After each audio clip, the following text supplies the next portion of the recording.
Earlier in this course, we defined a server as a computer that offers a service. And the question became almost immediately, well then what services could a computer offer? One of the most common services that we use today is the web server. It's how we get all of our web pages. And the service that that particular computer is offering is an HTTP service. So the question is, well, what other services are there? So in this video, I'd like to talk about what services servers can offer and why we might want to use a server specifically to offer those services. Now, of course, I only have a limited amount of time to talk about the roles and services that a server can offer, so we're only going to touch on some of the main, more broad categories, but realize that this barely scratches the surface of what a server is capable of providing to a network or to a group of users. When we give a server a role, we're essentially defining a set of services that that computer is going to offer. We may be selective in the particular services that it offers, or we may try and give it all of the services needed to provide a particular role. For example, the network infrastructure role may include services like DHCP, DNS, or Active Directory. However, we might assign a specific one of those services to a specific computer. For example, we might have Active Directory and Active Directory alone working on a particular computer. In order for a server to offer a service, it needs some form of software running on it that can listen for external connections. Now, we call that particular program a daemon. It's a program that runs in the background to provide some form of service. It's essentially listening for network traffic coming in on a particular port or with a particular pattern, and when it sees that network traffic coming in, it knows how to deal with it and send some form of network traffic out. We used the example of DHCP in the last video. In this case, the daemon is a DHCP service. It's listening on port 67 for a DHCP request. As those packets, or in this case frames, come into the computer, that service receives them, reads the message inside, creates an IP address reservation, and sends out a DHCP offer to the computer that requested it. All of that is done by that program or that daemon running on the server. So let's look into some of the different roles and features that a computer can have. We're going to start with network infrastructure roles and dive into some of the details of those roles. Then we're going to talk about some of the more general services that a server can offer. DHCP is one of the most critical services on a network today. Now, many times DHCP is performed by a router, but it can also be performed on a server, whether that server is acting as a firewall or a directory services server or just as a pure DNS device. The reasons why we might want to configure a server specifically for DHCP rather than just using it on a router is because of the features or capabilities of that server over the router. For example, we might be able to implement a whitelist or a blacklist in an easier fashion on the server rather than on the router. So what does DHCP do? So as I said before, DHCP stands for Dynamic Host Control Protocol. The server is listening on UDP port 67 and the client will be sending and receiving information on port 68. Now it's important to note here from a networking standpoint that this is a service listening on a UDP port. And if you remember from networking the difference between TCP and UDP, TCP is guaranteed delivery, UDP is best attempt delivery. Now, TCP requires that both sides of the conversation have valid IP addresses and can perform the TCP three-way handshake, synchronize, acknowledge, and acknowledge, in order to establish that connection to make sure that data is moving between those two devices. Now, if a computer has just joined a network and it's asking for an IP address, it makes sense. The computer doesn't have an IP address yet for that TCP connection to start. Therefore, it's going to be sending out information via UDP, best attempt delivery, hoping that somebody is listening. If nobody is listening, that computer will get assigned that 169.254 or the APIPA, automatic private IP addressing, to indicate that it's not receiving a DHCP address. So on the server side, we need to configure our server with the proper settings, not only to listen and respond to that particular request, but also to respond with correct information. And we call that the DHCP scope. The DHCP scope includes an address range of available addresses that it can hand out, the lease duration, or in other words, how long is that address reserved for that particular client. The default gateway needs to be included, which oftentimes is the DHCP server if that DHCP server is also acting as a router, but may be another router if the DHCP service has been removed from that router. DNS servers, so that the computers that are configured know where to go for DNS queries. And then the last thing that we can include in our DHCP scope are DHCP reservations. Now these are kind of a neat way of assigning a particular IP address to a computer without having to manually set that IP address on that computer. With a reservation, I can essentially assign to a single MAC address this particular IP address. Now that IP address has to be outside of our address range, but still within our network. Once that reservation is created, when that particular MAC address shows up on the network requesting an IP address, my DHCP server will hand it its assigned address and it will configure itself with that reserved address. Now I mentioned also in the previous video that we would use a server for DHCP and not a computer. In fact, Windows 10 specifically removes the DHCP feature from the Windows operating system so that we don't have Windows 10 computers handing out IP addresses on the network. Now this makes sense because we don't want to have conflicting DHCP servers on our network. We want to assign that to a particular device that's going to hand out legitimate IP addresses, and there's not going to be address conflicts. Now it's also a service that needs to be available 24/7, 365. We're not going to turn on our DHCP server so that we can connect a computer, it gets an address, and then we're going to disappear. We're going to leave that service running all of the time because we don't know when computers are going to connect or when their lease is going to expire and they're going to request a new IP address.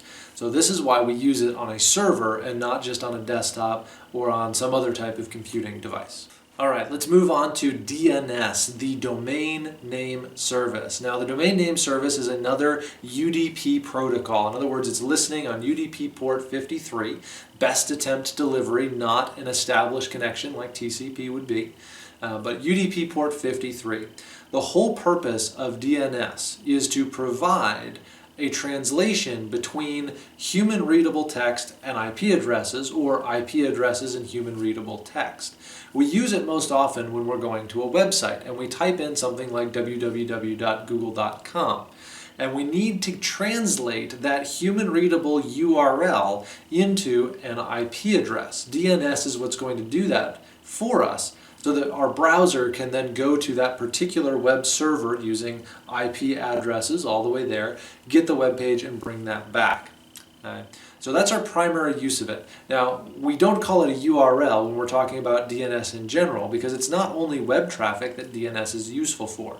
So we call it a fully qualified domain name, an FQDN.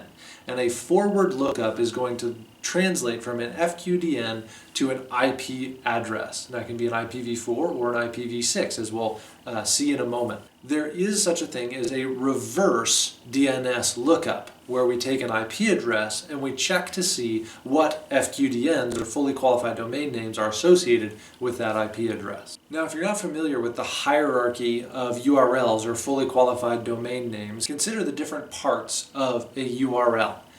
The last part before we get into the file path is typically what we call a top-level domain, something like .com, .edu, .gov, .org. And in the olden days of the internet, these top-level domains would actually have their own master DNS servers that could kind of point other DNS servers towards a particular company or a particular subpartition of those particular top-level domains. Beneath the top-level domains, we typically have a company domain or an individual domain, something like Google, Newegg, Facebook, Emmaus.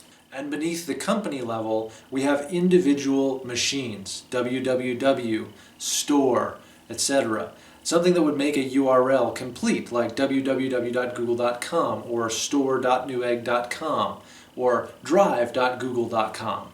So a fully qualified domain name includes a name for the machine, the company that the machine is at, and the top-level domain of that particular machine. So www.google.com means on the .com domain, the company Google, the machine www. That's the entire fully qualified domain name for the web server at Google. And that's what's going to be required in order to look up a particular IP address, because realize a particular IP address is going to be tied to a particular machine. Now, your computer is probably configured with 2 or more DNS servers to go and request these. And typically those DNS servers reside somewhere out on the internet. 8.8.8.8 is one of the most well-known. It's Google Open DNS. There's another one, 1.1.1.1, which is making the rounds in the tech community. These are both public DNS servers. Anybody can use them, and they're very good at returning results that translate URLs into IP addresses. However, there are certain reasons why you might want to have a DNS of your own, local to that domain. And one of the reasons is filtering. If you don't want your employees or your computers going to particular websites, you can use DNS to filter out the websites that you don't want to have translated. In other words, if I don't want people to use yahoo.com, in my DNS server, I simply either redirect yahoo.com to another website or not return a result for yahoo.com. An extreme version of this filtering or control is modification of the host file. Now, the host file exists on Windows and Linux machines, and it's a file that keeps track of this fully qualified domain name to IP address connection. And you can actually set manually those different pairs of fully qualified domain names and IP addresses, and that will override any answer from DNS because the computer will look to that file first. You can think of it kind of as your own local DNS built into your computer, but really it's more of a way of overriding DNS.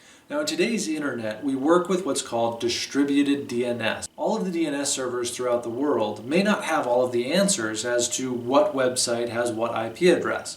And so they interconnect with other DNS servers and forward requests that they don't know the answer to. Because of this interconnection between DNS servers, we need a way of knowing which server has the authoritative answer for a particular domain or a particular website. Otherwise, anybody could create a DNS server and claim to have authoritative answers for where Google is and put in their own IP addresses for their own servers, which may have malicious intent. Therefore, DNS servers are assigned authoritative domains, and proof of ownership of that domain is required in order for that DNS server to get authority over a particular DNS zone. Now, that DNS zone may include one or more domains, but typically includes a single company domain. Now, DNS is essentially a set of what we call resource records, or a set of database entries.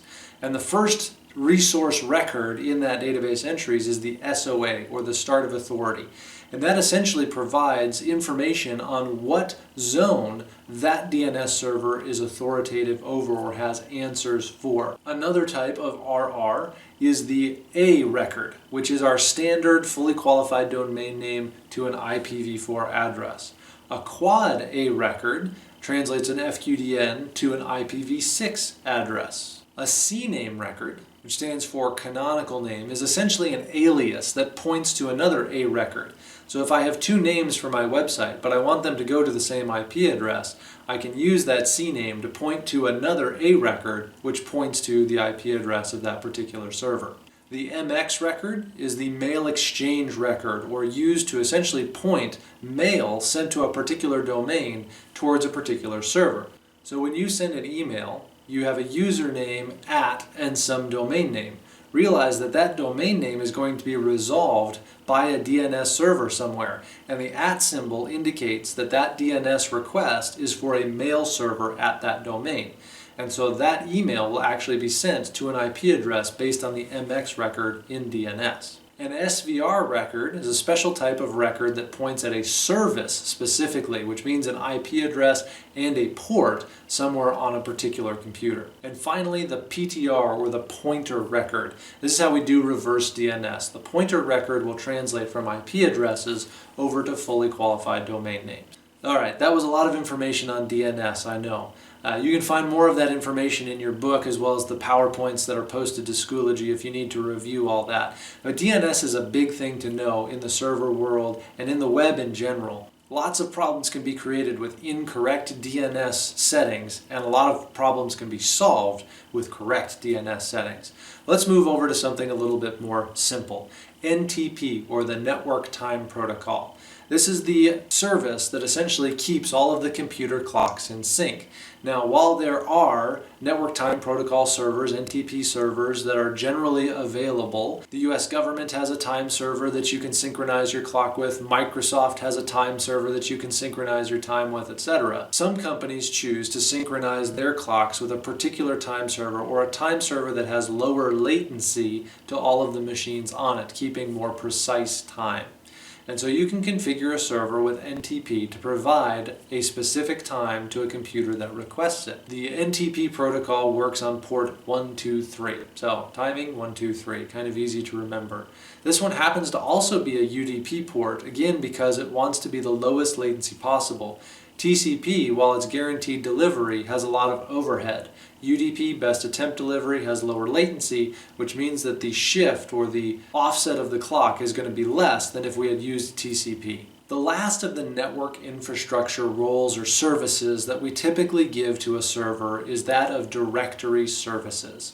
Now, most of us don't interact with directory services on a daily basis because we live in single computer environments and we use that computer as essentially an interface to the web. However, when we get large groups of computers together in a small business or enterprise environment, we start to realize that managing all of those different devices and the users that use them is a colossal task if we treat every individual computer as its own machine. For example, if we have a company of 300 employees and we want employees to be able to move from one computer to another without having to create a new user profile on that computer, we have to have something in the background keeping track of which users are authorized on which computers, what their account passwords are, what their profiles should be set up like, etc. And that's where directory services comes in. Directory services is essentially a large database of all of the computers, users, groups, devices, etc. that are in a network. And it keeps track of all of that in a centrally managed location on that directory server. Now, on the Microsoft side of things, we typically call this Active Directory. That's their version of directory services. Linux also has versions of directory services that are very similar. The vast majority of servers that offer some form of directory services, including Microsoft's Active Directory, use the LDAP, or Lightweight Directory Access Protocol. LDAP listens on TCP port 389 for unencrypted traffic and uses port 636 for encrypted information. As you can imagine, some of the information in directory services may not need to be protected, such as the address of an available printer. However, much of the information needs to be encrypted, which is why that second port 636 exists. Usernames, passwords, profile data need to be encrypted as they traverse the network. Now, obviously, any server that is acting as a directory services server needs to be connected to the network and on the same network as all of the devices that it controls. Also, you can imagine that the sensitivity of this particular service is fairly high. Imagine if this server were to stop functioning and 300 employees can no longer log into any of their machines because they're dependent on that server to offer authentication services for their particular profile in order to log in. For this reason, servers that are used for directory services are often replicated or backed up on multiple machines, and that database can be moved to multiple machines as needed. One machine will act as the master, the others will act as slaves or backups of that master machine in case it disappears from the network for whatever reason. Now, as a computer is joined to the domain, it will essentially only download the aspects of the domain that it needs. So, for example, the first user to log in, the request to log in will be sent to that directory services server, and the profile for that particular individual, if authenticated, will be downloaded onto that computer. From then on, that computer has a copy of the username, the password, the profile, and any other settings that that account had. But it won't necessarily have settings for other accounts. This means that if that device is disconnected from the network, it may allow that user to log in, depending on the network settings. However, it won't allow another user to log in, even if they are an authenticated user on the network. With that device back on the network, if another user were to log into that computer using their credentials, again, it would go out to that directory services server, pull down that information, save it to the local device, and therefore allow that user to log in with an environment that they're familiar with. Now, this can be incredibly handy in corporate environments where there are multiple people who either share desks or share computers. Now, in today's world, most corporations work on a one employee per computer basis, so it may not be a big deal. But from an administrative side, if I'm a systems administrator and I sit down at an employee computer, I had better be able to log in with full administrative privileges, and I don't necessarily want to create a local admin account on every single computer in order to do that. Another significant advantage of a directory services system like Active Directory is the setting of permissions. Now realize we have user level permissions and group level permissions, but we can set group policy or particular settings per user or per group that apply to every machine. So for example, if we don't want users to be able to change their desktop background for whatever reason, we can set that in one place on the domain controller, the device that's actually controlling the Active Directory domain. And that setting will then be replicated out to all of the machines in the domain, and all of the users where that permission to change that desktop background has been denied will no longer be able to do that, which makes it much simpler to enforce company policy, security policy, etc. across a very large group of computers. Directory services is a huge area of study, and so I only want to touch on it briefly here, but realize if that sounds interesting to you, there are many more resources available for learning more about group policy, Active Directory, and in fact there are entire Microsoft certifications designed to get you ready to use Active Directory in the professional world. Alright, so that's it for our network infrastructure services. We talked about DNS, DHCP, NTP, and directory services. Now let's talk about some of the other services that servers can be used to provide.